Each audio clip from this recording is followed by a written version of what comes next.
Welcome in to the Masters Breakdown Show for 2024. Happy to have you guys here. This is something that I want to try to do at least for the majors this year, and hopefully Chris and I can work out something with our schedules that we can get together and do one of these at least. Whether it's PGA or hopefully NASCAR some here over the course of the year as well. Got a lot that I want to go over tonight, so maybe I'll try to timestamp some of this, but I'm going to go over the weather and some stuff first. Initial looks, of course, we're later tomorrow night we'll get a little bit better forecast on that, and we'll be updating it in the Discord, making some final decisions on it, but definitely want to look at where we're at right now. After that, going to touch on really range by range, player by player, fully in depth, breakdowns of how I'm looking currently at the ranges. Talking some general ownership projections that I'm seeing around the industry, as far as who's higher on than who. Touching on, leverage plays there for, depending on what contest you're in, the $10 milli, single entry, $200 single entry, whatever size you're playing, but single entry versus multi-entry plays that, we may see ownership condense on, and where that I think you could definitely, take some leverage opportunities. Going to touch on,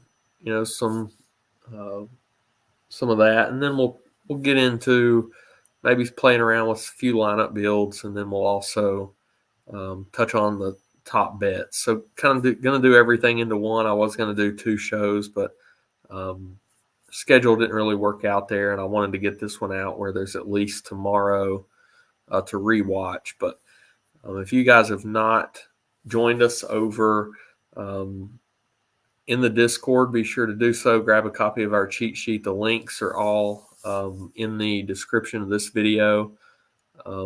This is the page that it'll take you to. You can choose all sports, monthly or yearly. You can do the golf package if that's all that you want, weekly, monthly, yearly, NASCAR, MLB, NBA, NHL, soccer, UFC, NFL, college sports, which just wrapped up really till the fall. But that's everything that we cover. And I'm gonna share my screen here with our cheat sheet for the Masters, and kind of you'll be able to see what does that entail if you've not tried us out before or seen the cheat sheets. You'll be able to see what all you're gonna be able to do with and see on the sheet to help you build lineups for the Masters and every other PGA and Live tournament throughout the entire year. So I'll share over here. All right, so I'm going to keep this very brief because I'm going to assume that most people watching this have seen the cheat sheet at some point. But just a very high level of ways that we would recommend to use the sheet. We've got a breakdown sorted by DK price. You've got other sites pricing as well, FanDuel and Yahoo, how those prices as far as where they rank goes against the betting odds. The betting odds, I like to put in what Pinnacle has, very sharp books, one of the sharpest in the industry. And I've found over the years that it really helps me be able to see, where they are higher on certain guys than others, which we've incorporated into the sheet by using an odds to DK price called DK value, which we have over here, and we'll kind of talk through. I'll sort the sheet by that here in a second. and we'll talk through kind of what that means. But the rest of the sheet, you're going to see course history all the way back to 2014, the last 10 editions of the Masters. Current form, which we've also, because we have live sheets this year, we also have live form, which you can kind of tell there from the top two guys, Scheffler, of course, PGA form, and then right below him you've got Rahm and his live form from this year. Thought that would probably be beneficial to see there. Then we have all the raw strokes gained data there, and then if you keep going, you've got the strokes gained ranks in the field. I have my model as far as the sheet up here in percentages. If you want, and we highly do encourage this, to make a copy of the sheet and build a model out yourself and see kind of how that works for you. If you're looking at something a little bit different, we like this to be personalized to you and give you that platform to be able to do that. So you've got all the different stat categories here that you can weight. Make sure, of course, that this cell right here is 100%. That would be your full stat model. If you keep going out here for the rankings model, just for example, I have 25% of my stat model is inside of what's going into the rankings. The rest of what's going in, we've got course history, odds, the DK value that I mentioned, and then some current form with average finish over the last 5 and DK average over the last 5. This one also needs to total 100. So you get both of those to 100, then you can, it's going to spit out some rankings for you. And you can kind of see, Scotty is number one in my, of course, pretty much everybody's model with his current form and everything. So that's just a high level overview of the sheet. You've got a course history, a current form tab that dives into, where was that form, some current form stuff there. Rankings and cores will be up as well. Probably mid-afternoon tomorrow. Hopping right in, we're going to go, like I said, range by range, player by player here. If you guys have any questions, I know it's late. If there's anybody live that has questions, feel free to drop them in the chat. If not, if you rewatch or just in general have questions, I'll be in the Discord answering those all day tomorrow and into the night as well. So this top range 10K and up is Scotty Scheffler down to Wyndham Clark. Scotty, number one player in the world, deservedly. 12-1. He's 900 more than Jon Rahm at the very top of pricing. The one thing that I dislike about this week is the fact that they took away the 5K range that they've introduced this year, really in every tournament over the last month or two. What that's kind of done is they were able to push a Scotty up close to like 13, but it didn't mean that you couldn't play him because it spread out what used to be, some of these guys in the low 7K range. We used to see ownership condense in the range as a whole. In the low sevens, it spread out, maybe somebody that was normally 7,000, now 6,500, something like that. And it allowed us to be able to fit in, guys like that. I think it is very tough to build Scotty teams. Some people may feel differently about that. Just, as far as comfortability, there are some value plays. With that being said, there's some value plays that I think that I'm a little higher on probably than the industry down in the 6K range, but it's not a case where I want to play, two of them. So it's just a matter of, uh, 12-1.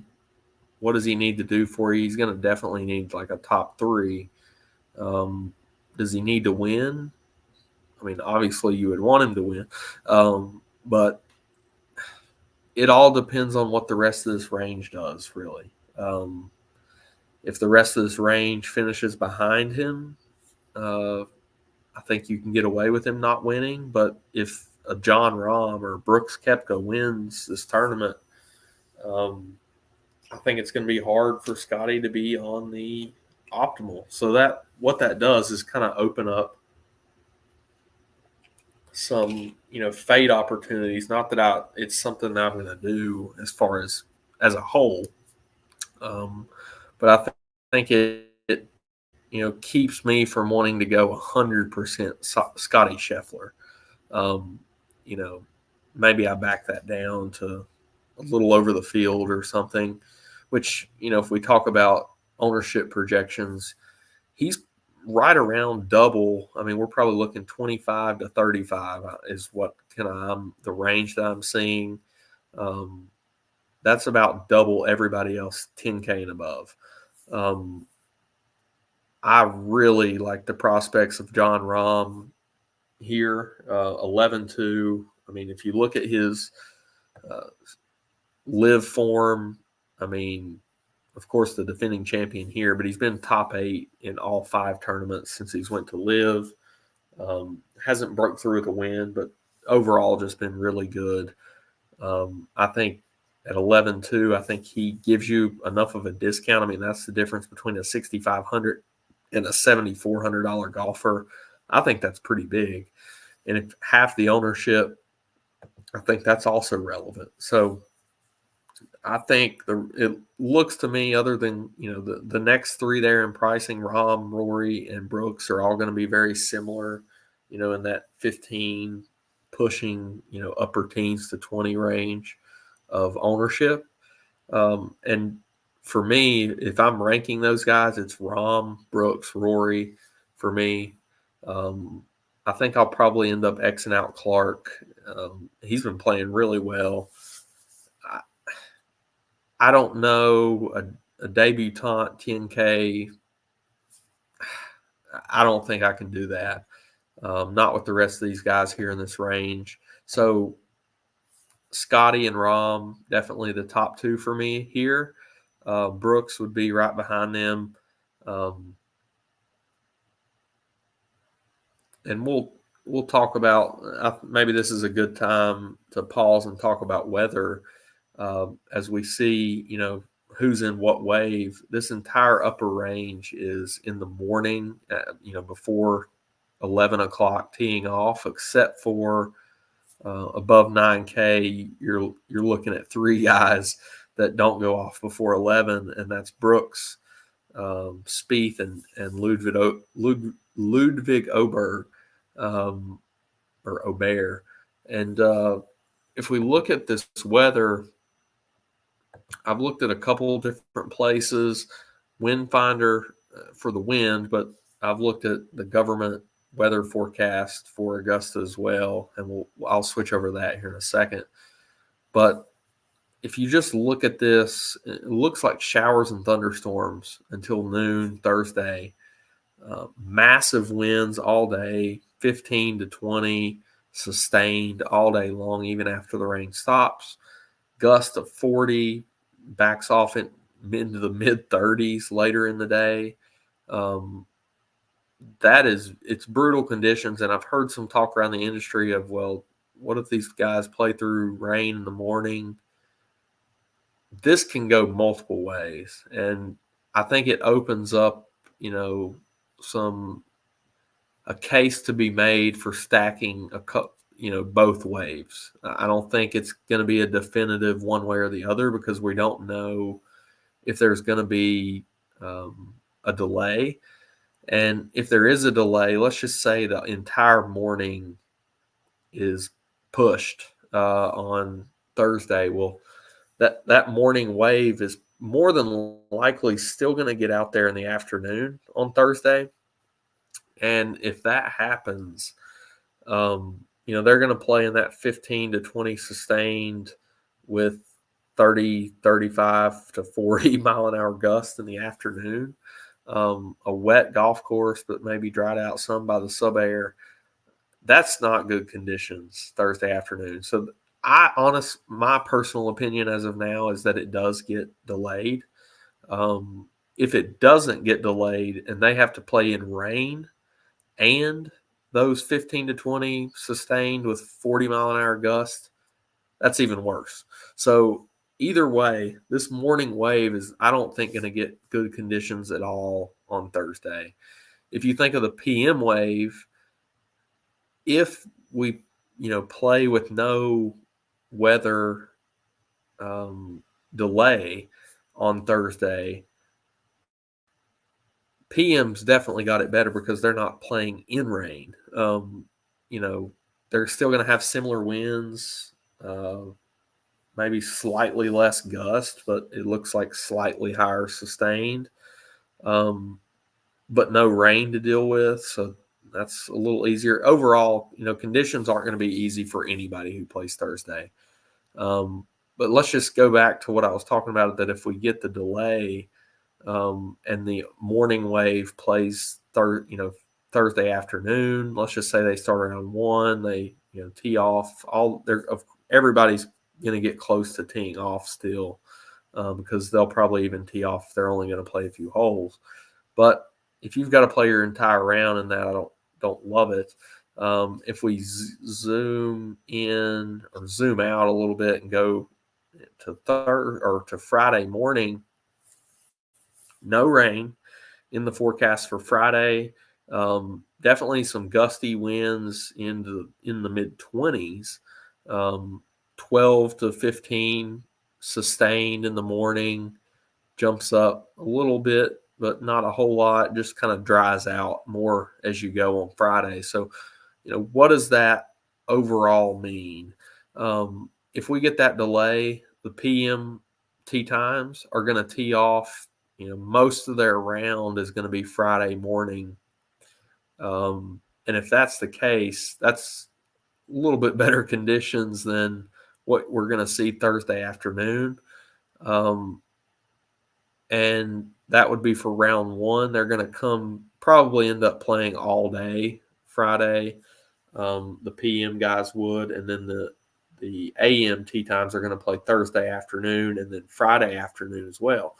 I think there's a lot of paths to the PM AM wave being better. The short version of this weather discussion is I think there's a lot of outs to the PM being better than the AM, even with a delay. And if that happens, yeah, I think that there's a case to be made to stack that wave. On the AM wave, I mean, it's just kind of, as of now, I don't see how it could work out. But if you think back to the Players a couple years ago where everybody was dead set on one, there was a different delay. There was a delay where nobody really expected one, and it just flipped it on its head. Maybe you go a little bit of stacking of the other wave just to make some lineups that are different. Overall, the weekend after Thursday morning looks fantastic. It's probably Thursday, Friday, tough scoring with the winds, and then it's going to pick up a little bit over the weekend as we drop down to 10 and below for sustained with gusts of 10, maybe 15. Going to be great weather over the weekend. So I think that PM AM definitely has an advantage. What does that do when we have pretty much everybody teeing off in this top range before 11 o'clock? The first tee time, let's just sort tee times. So the first tee time's 8 a.m. If that gets delayed, pushed back, let's say they start at 1 o'clock afternoon on Thursday, you're looking at anybody teeing off before 11 would be teeing off at 4.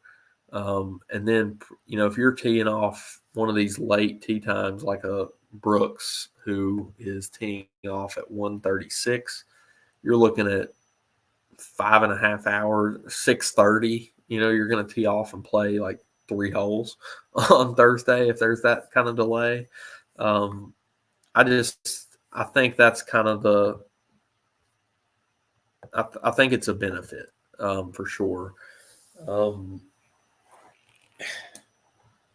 But these are the top players in the world. Scotty, Rahm, they're going to be able to overcome some of this weather advantage. I think where I'm going to look more and more at the weather, and I'll definitely stack some teams PM AM.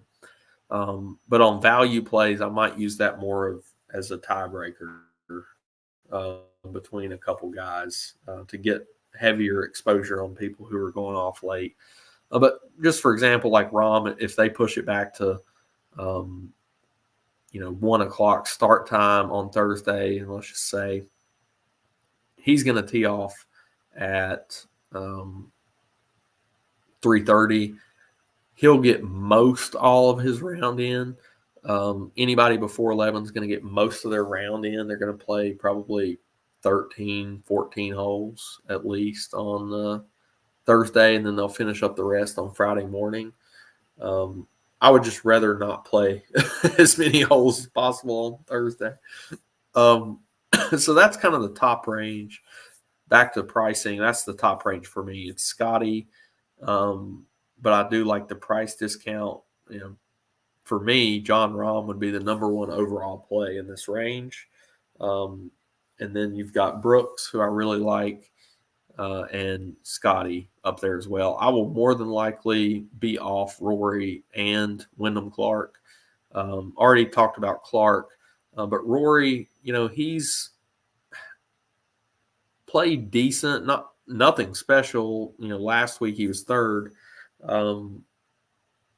I don't love what I'm seeing out of him, and he's been hit or miss here as well. So everything considered, I like the other guys in this range quite a bit more. Dropping down into the nines, you've got Xander Schauffele down to Hideki Matsuyama. Speaking of those two, they're 2 and 3 in my model. Hideki is pretty high on everybody's list, I think, this week at 9K. Been playing some really good golf. Always been good here. Won, of course, in 2021. But man, he's just been playing really good since he picked up that win, a month ago.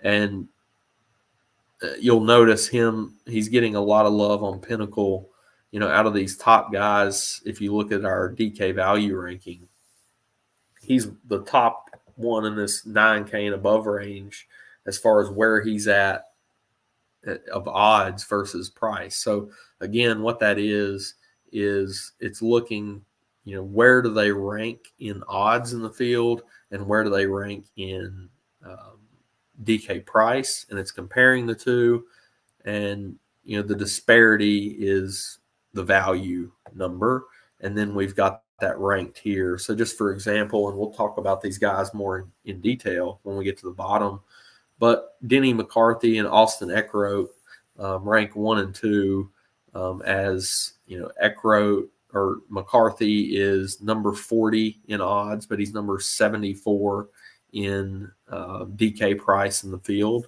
So there's that's what I'm talking about when I talk about DK value.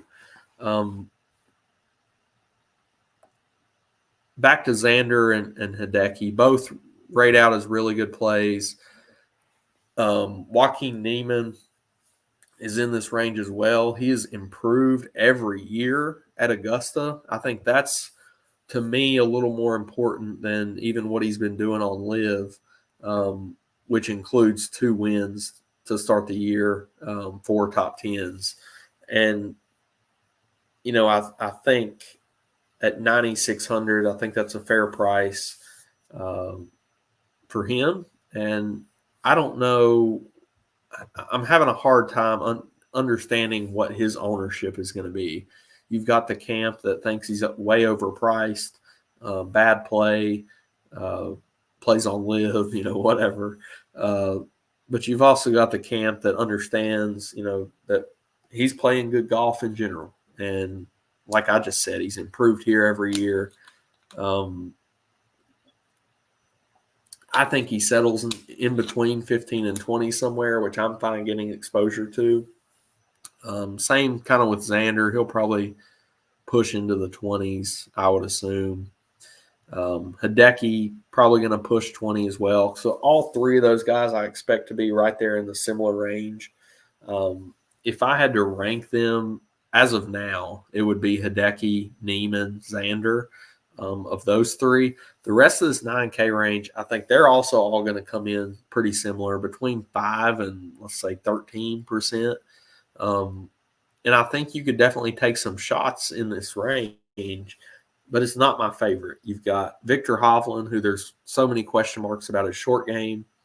Patrick Cantlay just hasn't been as consistent this year as he has in the past, but all these guys have massive talent. Jordan Spieth, I was going to be in on him, as I pretty much always am, and most everybody always is at Augusta. I seen something I need to dive into a little more, but something came across that he tweaked his wrist injury last week, and I think that to me is pretty significant. Maybe it's nothing to worry about. I don't know. We'll kind of dive in, see how tomorrow goes. Maybe get some more quotes from him, and see what to do there. But I think that does push his ownership down a little bit. And any other year, you tell me Jordan Spieth around 10% at the Masters, I'm in. So maybe I will get some slight exposure there to him, no matter wrist injury or not. But Will Zalatoris, I mean, solid start to the year after coming back from the long injury layoff, and that's kind of fell off a little bit, but he's always been good here. And then Ludwig Aubert, debutant 9,100. It's hard for me to, again, kind of similar to Wyndham, kind of hard for me to back a debut taunt here up in the higher price range a lot of times. But man, I mean, he's been uber consistent this year. It's hard to say anything bad about him. Him and Spieth get that afternoon tee time. If you're playing an afternoon stack, you could kind of start one of those teams with like a Brooks, Aubert, Spieth. One of those two is your second guy in. And I think you could definitely have some success with that. 8K range, we've got Cameron Smith down to Shane Lowry. A lot of plays in here that I'm interested in. I'll just kind of go from the top down, not necessarily my favorites in order, but Cameron Smith. This is a guy that I did a slight deep dive on right before I came on. 8,900. Really good here. Second in 2020 in the fall. Third in 2022. Fifth in 2018. We know he can put the lights out. My concern was, what has he done on Live this year? He just withdrew it from Doral after one round. That part looks to be chalked up to food poisoning. So obviously nothing that I'm really worried about. I think some kind of stuff like that could push his ownership down. I'm seeing, 7 to 12% somewhere in there. I think I'll get some exposure to Cameron Smith at that price tag. He was second, just lost in a playoff, the Live event before this in Hong Kong. 8th to start the year at Mayakoba. He was 15th and 41st there before that. We're in between. This guy just has big talent. He's done it here. Like I said, can put the lights out. His irons can get hot. This is a guy that I just want to have some exposure to. To get you 15, 20%, Cameron Smith, I might not in there. I might be at the field 10, 15. I don't know exactly on percentages yet, but get some exposure to him, and he could be a lower on difference maker in this 8K range. Right below him, you've got Dustin Johnson, who has the last tee time of the day on Thursday, 8,800. He's won a live event this year. After the win, he's kind of been mid-pack all year. Kind of, if you look at the live stats going into last week, it's just kind of what you would expect for the year. Been kind of solid throughout the bag. Nothing spouting off that is glaring wrong or glaring great. But Dustin Johnson, 8,800, I think, is in play. Whereas Justin Thomas, 8,700, I think he's got a lot of questions to answer. Him and Bones just split up right before the Masters. That's kind of concerning in itself to me. The form is also concerning to me. So, even though he's probably going to come in sub 10%, that's a tough click for me. I like the two right above him better.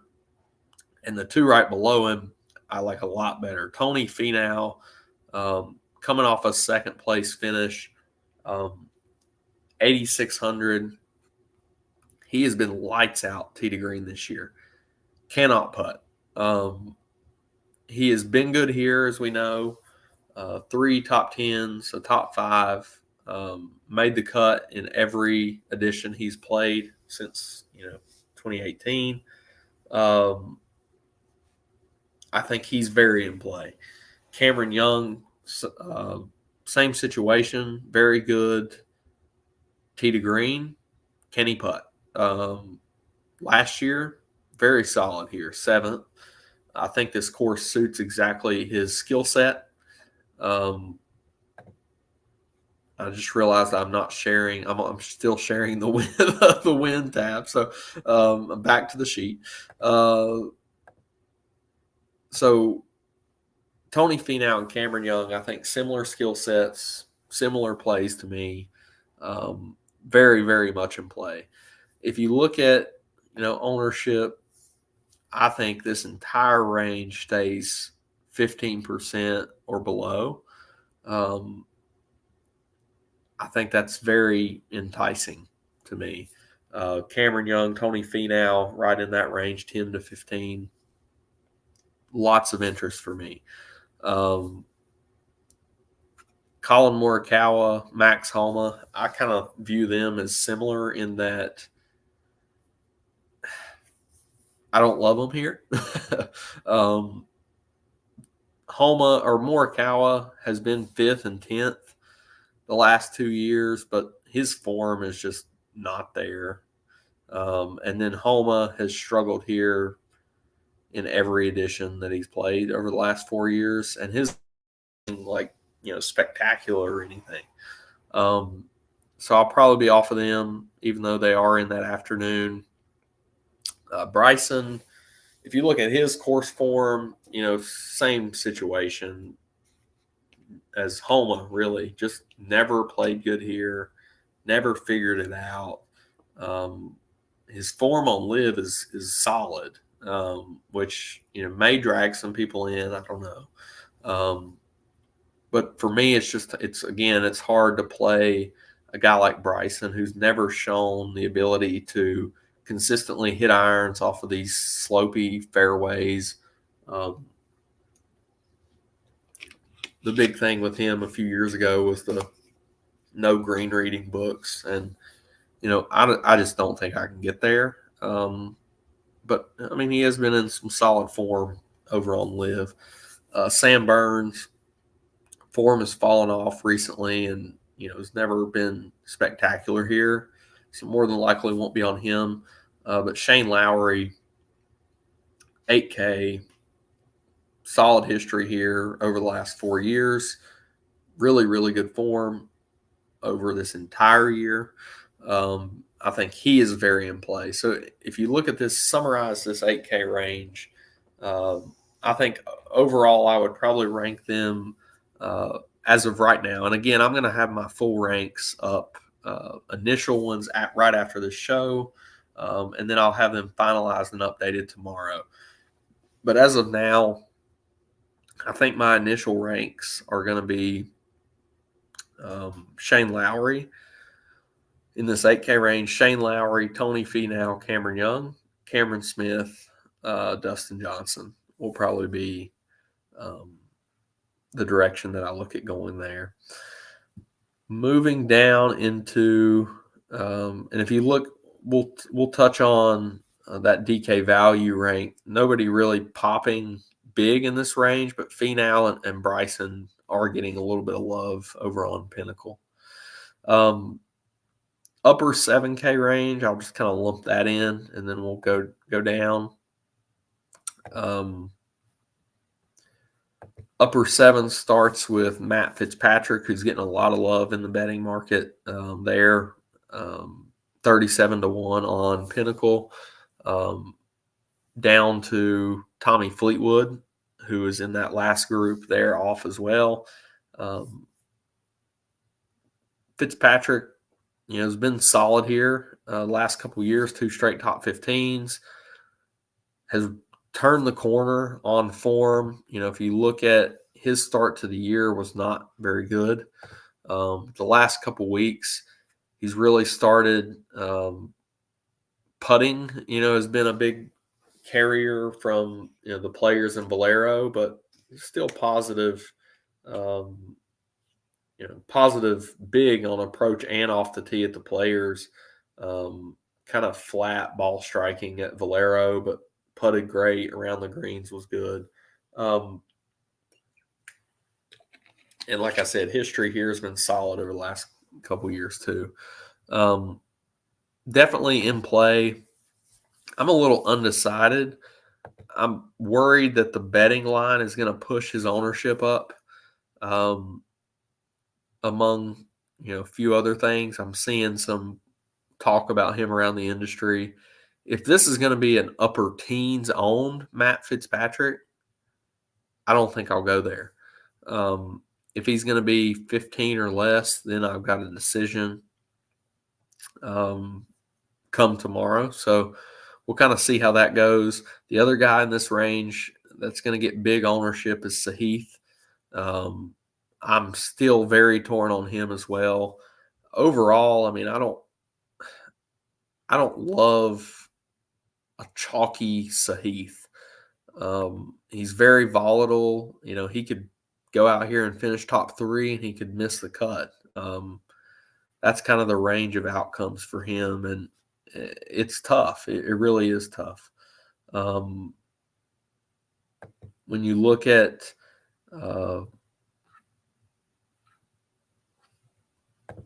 Sahith recently, he's been playing decent. Very solid ball striking numbers the last couple outings. Big putting week at the players as well to go along with that. Just solid all around back at the Waste Management. Arnold Palmer was, kind of a everywhere but approach type week for him. So solid form, but I think that's what's going to, push the ownership up some on him. And like I said, I'm a little undecided on chalky, those two in particular, chalky plays. So, if you look at Sahith's history here as well, I think that's another thing that's going to pull people in, is that 9th place last year where, he was solid all the way through the bag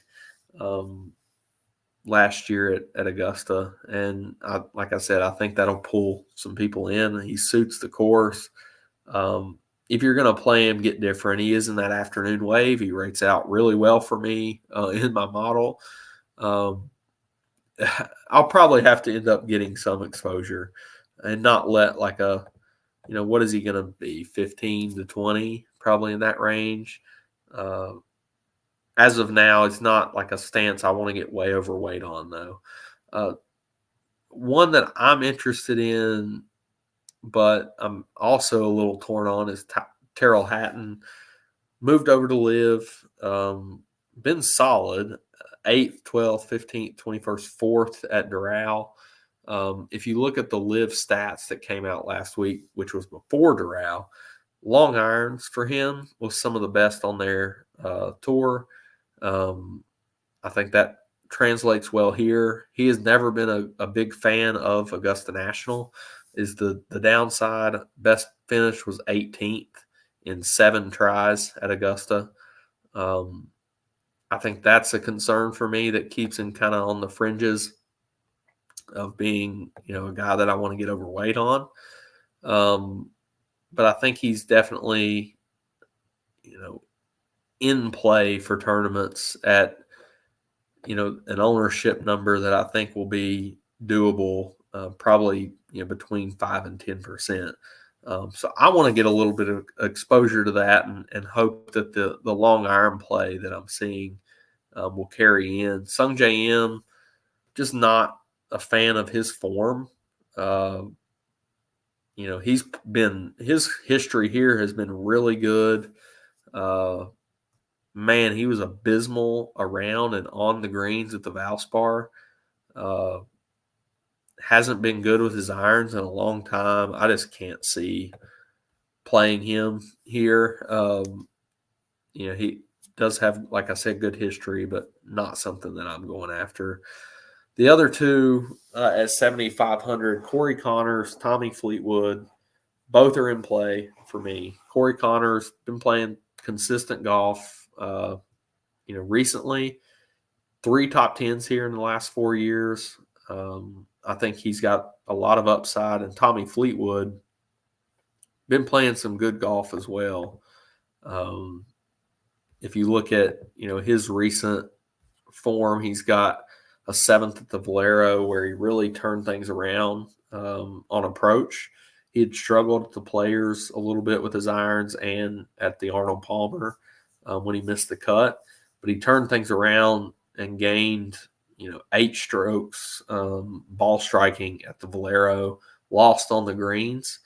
I think that's, something that I'm really interested in getting to as a Tommy Fleetwood. I think both those guys are going to be, 12 to 15 percent owned, and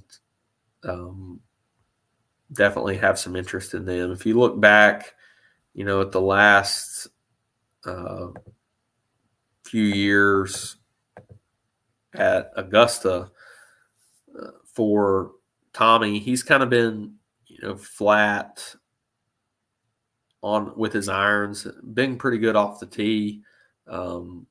He was really good with his irons a couple of years ago at the Masters in 2021 and couldn't do anything on the greens when he finished 46th.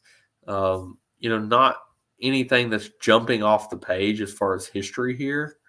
But, does have some decent finishes, and I think, he's a solid play, especially if you're stacking that afternoon wave. A lot of this upper 7 range falls in those tee times.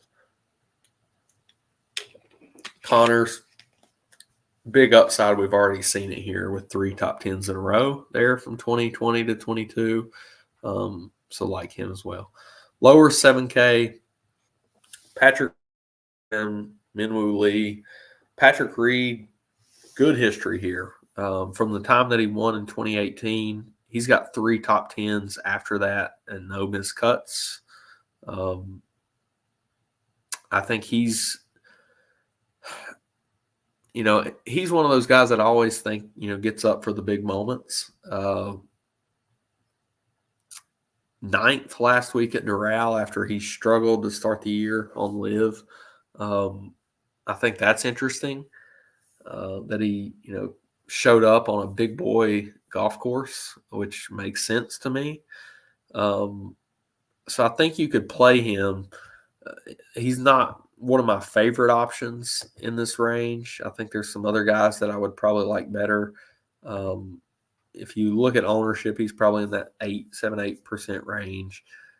Tom Kim, a no-go for me with, coming off injury and the way he looked last week. Minwoo Lee is a guy that I, should definitely play well here. He has played well here. He was 14th in 2022. Wasn't great last year, but his type of skill set fits around here. Great short game. Just his form's not really there. And if you look at what he's been doing badly over the last few weeks, he was great at what was the Honda, but gained 6 strokes on approach, one of his best approach weeks in a long time. But then now the last 2 tournaments out, he's lost 3 and 4 strokes on approach. Horrific on the greens at the Valspar when he missed the cut. Don't love the form for Minwoo. Don't love the form for Tom Kim. Don't love the form for Ricky Fowler. Russell Henley. Now, there's some form that I can get behind. 4th here last year. We've seen him pop with decent finishes before. He's kind of always been, solid here at Augusta. 2 4th-place finishes in his last 3 starts. Gained a lot on approach at Valero and has had some good putting weeks at the Arnold Palmer and at the Honda Classic. Really good putting weeks there. If you look at, always guys like that, I like to see how they putted at Augusta National. He's putted really well. And seeing, his history gaining over a stroke per round last year in his 4th-place finish, just very solid all the way around. Now, what does that do to ownership? It's going to push it up. And, right now I'm seeing him going to be in that upper teens range, which scares me a little bit for somebody at 7,200. But, he checks a lot of boxes, which is, of course, why he is going to be owned. If you skip down, the other guy who's going to get ownership in this low 7K range is Siwoo Kim. Probably a little less than Henley. Man, he's been striking his irons really well. Siwoo's a guy who can get super hot and carry it forward. If you look at, he's only lost strokes putting 1 time all year long, or lost strokes on approach, sorry. 1 time all year long, and that was at the Genesis. He has not lost strokes off the tee all year long. He's coming off a 17th at Houston and a 6th at the Players. Really, it's just always a question of putting. He lost like 9 strokes putting at the Arnold Palmer and still finished 30th. Gained 5 at the Players and lost 2 at Houston. So if you go back, and look at, what has Siwoo done on the greens at Augusta National? Well, he's gained in his last 3 Masters appearances, probably in the ones before that too with these finishes, but gained in the last 3. What I'm looking at does not have strokes gained before 2020 and before, but gained on average all those years. I really like Siwoo for value at 7,100. Him and Henley, like I said, would be the top options, but definitely are not going to come without ownership. Justin Rose, man, Pinnacle hates him. 278 to 1. Good history here. I think it's probably the form that they are going very hard against. And when something stands out that hard for me against a guy, it's hard for me to play him. I mean, he's not gained strokes on approach. I mean, he gained 0.1 at the Farmers. He gained 0.1 at the BMW last fall. But other than that, you got to go back to this FedEx St. Jude before he even gained 1 stroke on approach. Not been good off the tee. He's an X for me, even with the course history. Form just not there. Akshay coming off the win last week, trending really well into that win. 17th, 11th, first trip to Augusta National. what happens, when now that that's coming around after, his second tour win last week. Um, you could play him as a pivot, just hopefully he can ride the form. Not in love with it.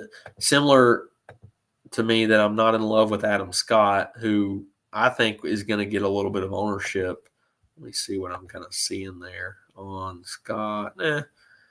7 to 10 probably.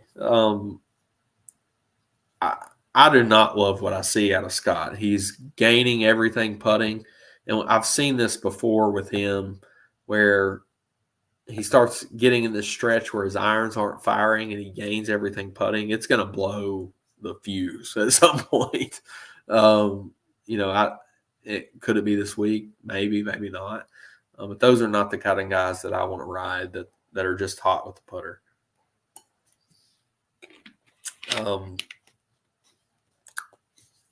Jaeger coming off of a win in his last event. Harris English, not a ton of interest. Nick Taylor, Phil Mickelson, second here last year. Man, he's been bad on live. He was sixth in their third event of the year. Other than that, he's been horrid. 7K. Can you play Phil? Sure. He always does fine form here. So, I don't hate it. I would assume he gets like 0 ownership. Yeah, he's going to be 3-4% probably. The rest of these guys, I don't have any strong convictions on anybody else in that low 7K range. If you look at, what is Pinnacle telling us, Adam Scott is getting a boost. Henley and Siwoo get a nice little odds to DK price. Let's see. The rest of this 7K range that we just talked about, Fleetwood rates out well. Odds to price, Heath, Fitzpatrick, like I mentioned, and Connors is kind of decent. Moving down into the 6K range, I mentioned earlier that there are some plays in the 6K range that I have some interest in that I don't think that I'm a little more comfortable with, that I don't think most of the field is comfortable playing. And we'll kind of talk through it. I'm not going to talk through every one of these 7K guys or 6K guys, but there's, I think, enough that I would like to go through quite a few of them, in depth and kind of explain why I'm okay playing them. I don't know that I want to play 2 in a lineup. I think I'm drawing the line probably at 1 6K guy.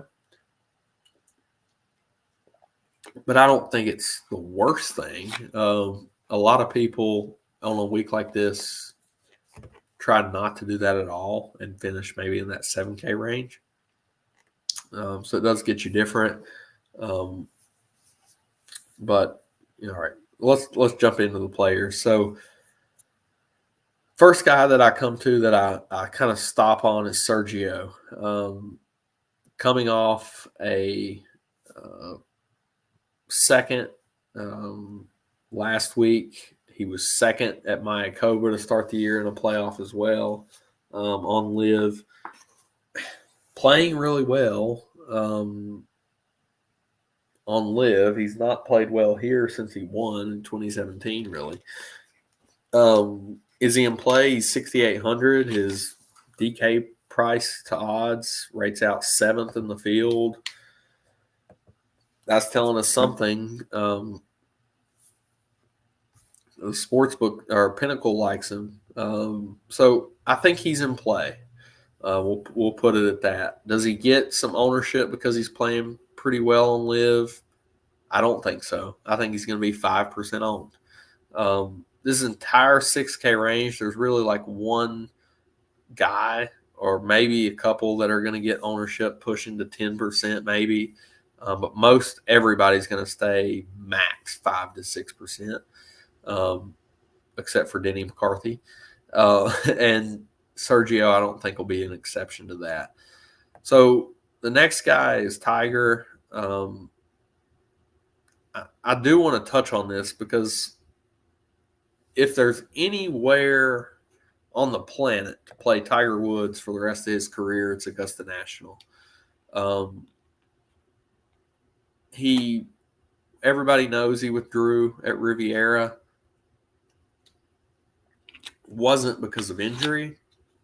And I think a lot of times with Tiger, what I like to listen to is the press conference. And over the last few years, really, it's been kind of similar stuff. I'm trying to learn to walk, then trying to get that better. And that's most everything you talk about. I can hit golf shots but can't walk. I haven't listened to the entire thing, but today, to me, it sounded a little different. I don't want to say it sounded like 2019 Tiger, but when I hear him say, I think I can get one more, things like that. And it piques my interest a little bit because he's not really had any type of confidence of that. He's always said, yeah, I can hit golf shots, but I can't walk. It seems to me like he's on, not the other side of it, but he's learning to deal with the walking. And yes, it's going to be hard here. Do I think he's going to win? No. Do I think he should be about 6,500? Yes. But he is 68. Can you play Tiger Woods at 3 or 4% on the golf course that, like I said, would be the one to play him at? He's an afternoon tee time. Some things point to him. I think you can keep him in the pool if you want, if you're multi-entering. So, like I said, I think you can play Tiger here. Like I said, there's just some things, today that I heard that kind of makes me have a little bit of piqued, interest in Tiger a little bit. He, like I said, thinking he can get one more is good enough for me. All right, so the next pieces of this range,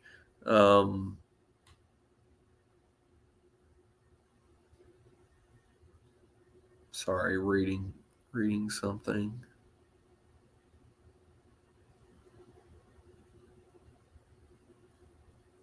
Yeah. The next group of this range, I don't have a ton of interest in. Nobody's really popping off for me. Down to 6,500.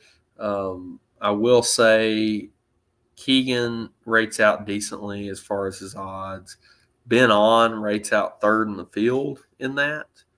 That's kind of tough for me to get behind. Don't think I can do that. Jake Knapp rates out seventh. He's the first guy off, debutant. Overall, I mean, his skill set probably does fit here based on what he's been doing. But man, has his form fallen off after that win and fourth the week before. I think that makes it a little tough there. The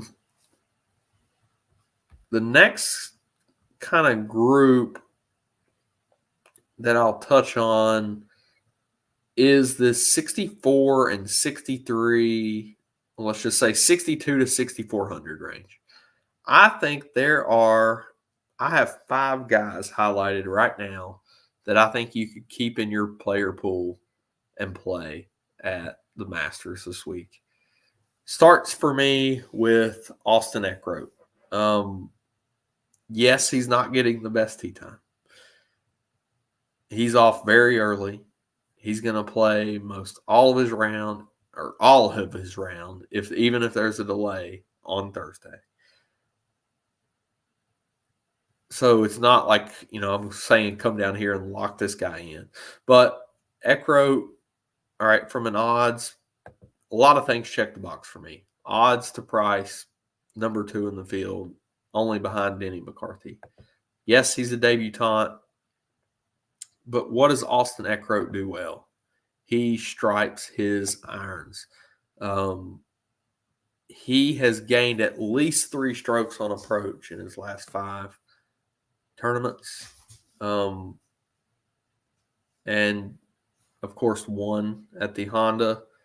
I think you can definitely get there. Been very good ball striking last two events. So Eckroat's one of my favorite guys to get overweight on in this 6K range. Denny McCarthy, like I said, is going to get the most ownership. His odds rate out the best in the field based on where he's priced at, 6,200. Do I like playing 10 to 15% owned? He's not going to get to 15, but do I like playing 10% owned 6,200 debutantes at Augusta National? No. But is the form good? Yes. Can he get around this place and, let the he's coming off a big week around the greens. I mean, he's always good on and around the greens. Will his irons do enough? Will they stay hot as they were at Valero, where he gained 5.6 strokes on approach? To do that here, possibly. I will have him in the pool. I don't think at 6,200 it's a guy that I want to just full on fade because he's 10%. I mean, 10%. Do I want to get way overweight on him? Probably not. Eckroat, do I want to get way overweight on? He's one of my stands of the week. If he's 5-6% and I get 25%, that's where I'm at with him. I feel really good about him. Could it backfire? Yes. That's why I'm not going to go over 30% probably on him. Is he a single entry play? Probably not. But he's a guy that I want to get well overweight on in the lineups that I have for the $10 milli and things like that. The 20 maxes if you're playing, the $5 drive the green, whatever, you're multi-entering, I want to get overweight on him. Probably slightly overweight to even on McCarthy. And then the other 3 guys, so Kurt Kitayama rates out really well with his long irons. Really with his irons in general, but he's 3rd in this field over this year in proximity from 200 plus. If you look at his, current form, he's kind of turned things around.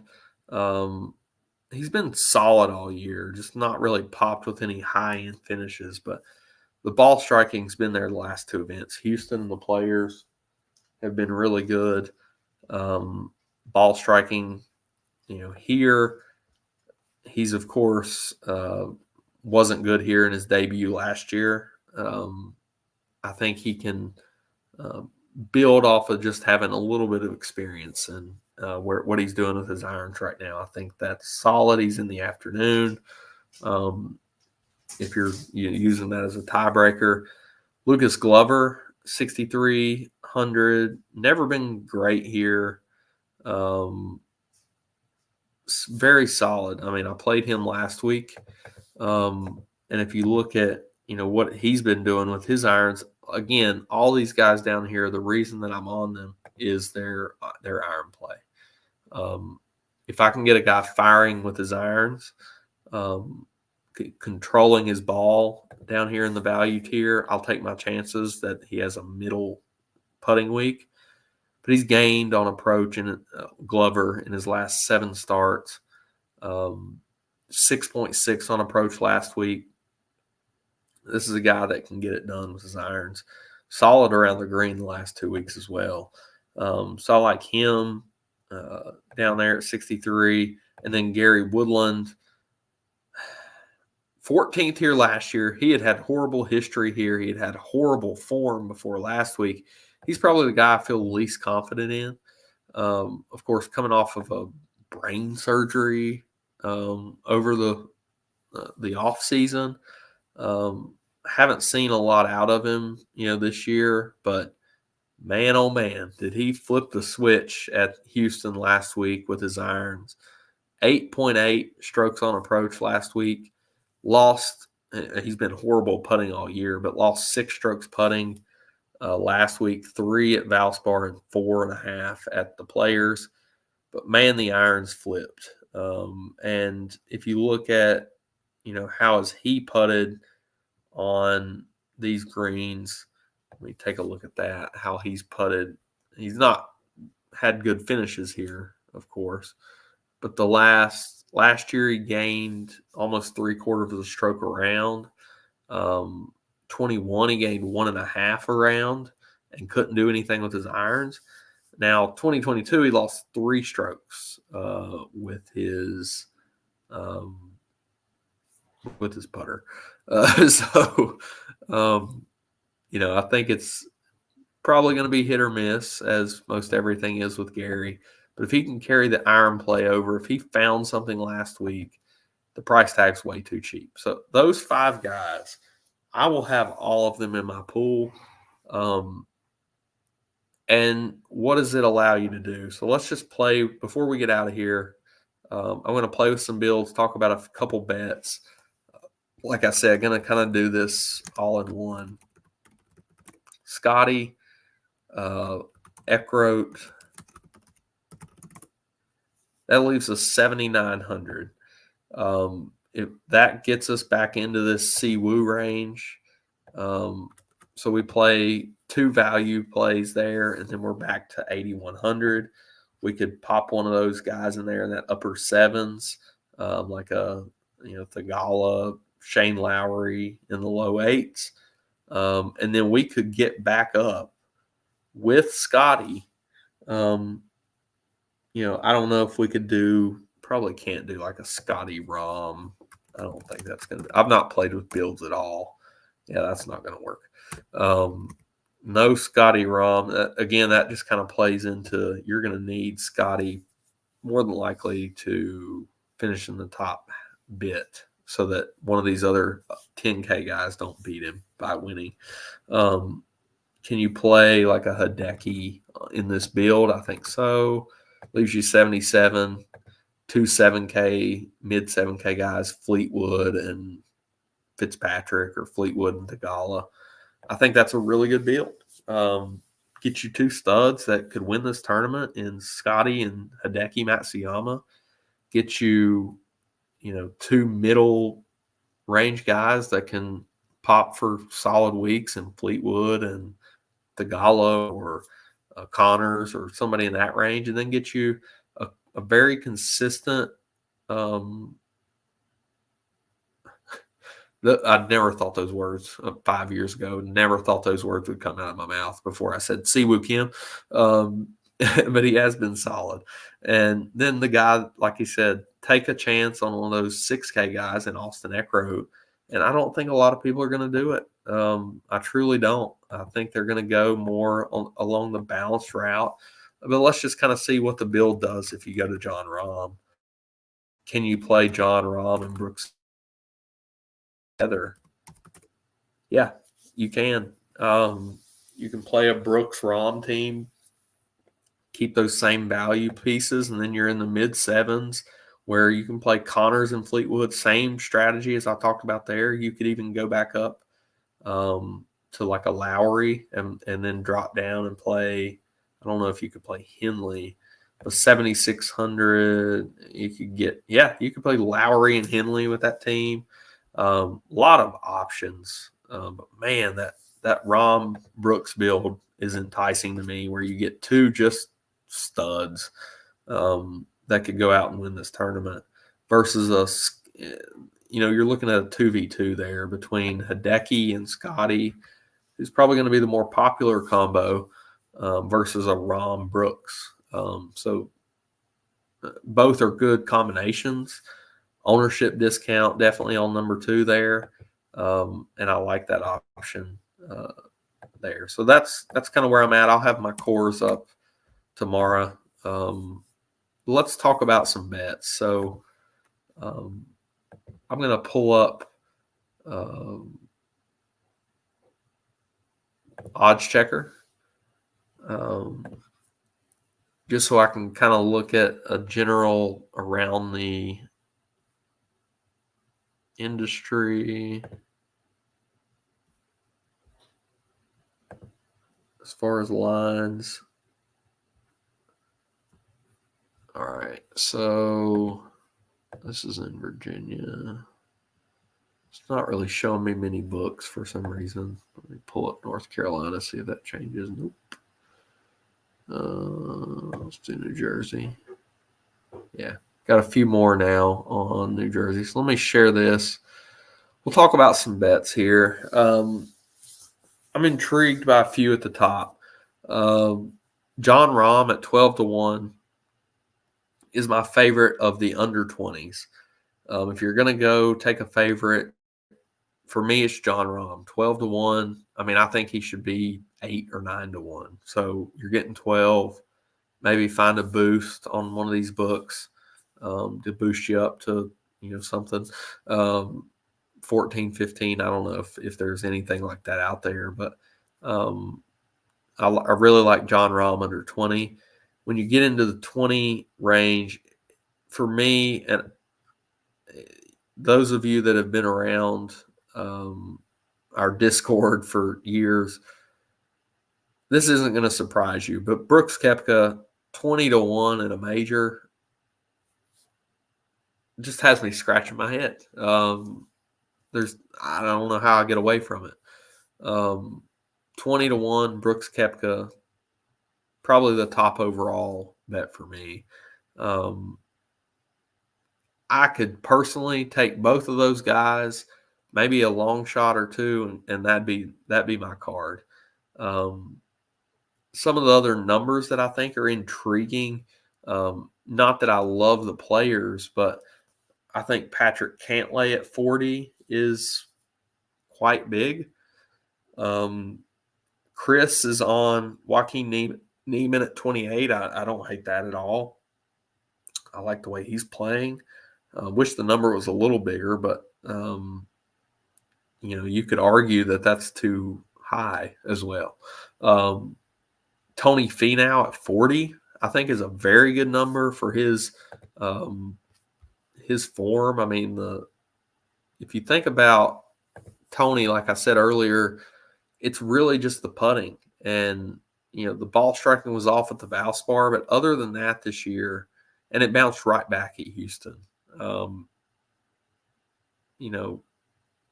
Tony has been one of the better ball strikers on the PGA Tour this year, and we know his history here.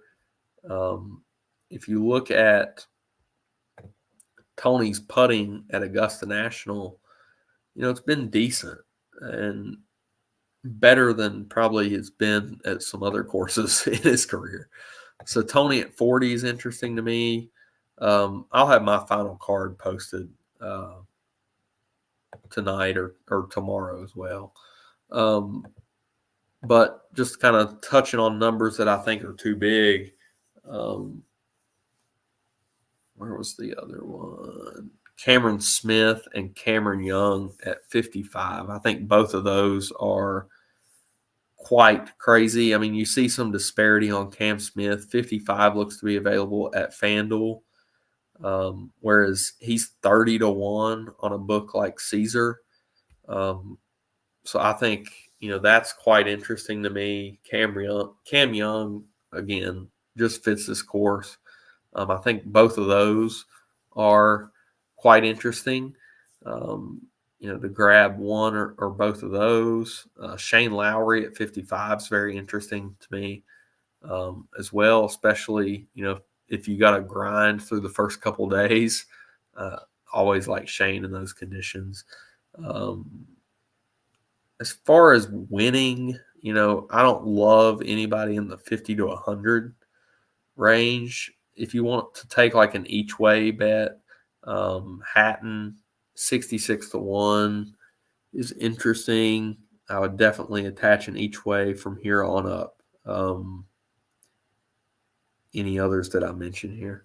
Siwoo is 80. You can find in some places. Looks like BetMGM and Bogota if you have access to that, which I do not. Let's see here.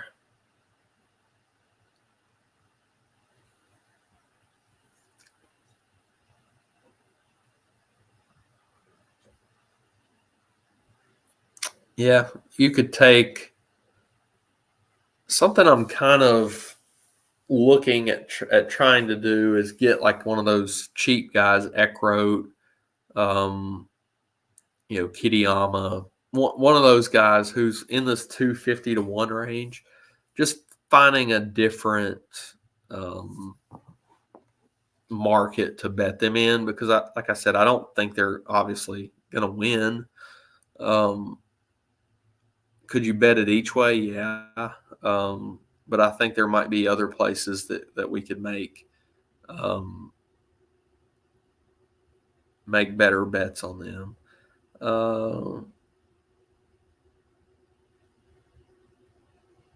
The other thing that I was going to mention on Tiger that he said today was, about that he thinks he feels ready that he could play one time a month. Right now, that's big to me. That was just the other thing I was going to mention on him. So let me see before we get out of here, and I know this has ran a long time, but again, I just wanted to touch on everything, and I will do my best to do timestamps. Not sure if I'll be able to get it completely up, but let's see here. See if there's another market I can find to find an Eckroat bet. Let's see, top 40. He is.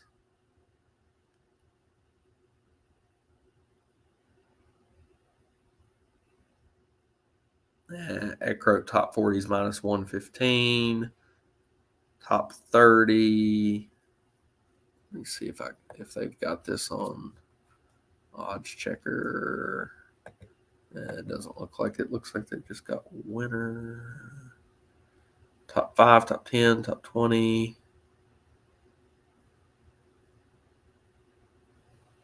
Top amateur, top debutante.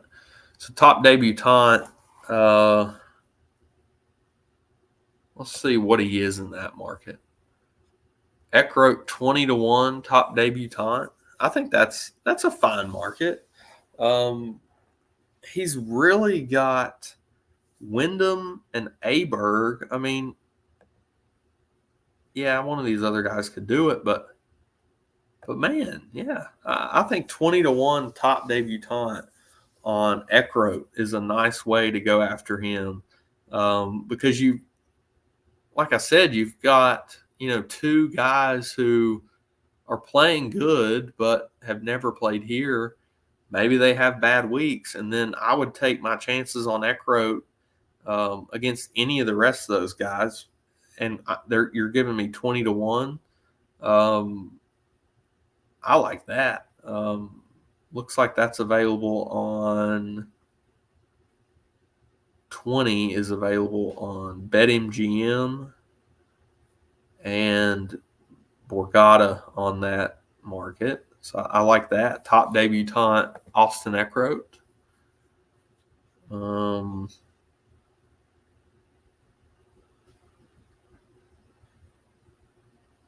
Let's see. Top live. Maybe I'll try to find some of these other,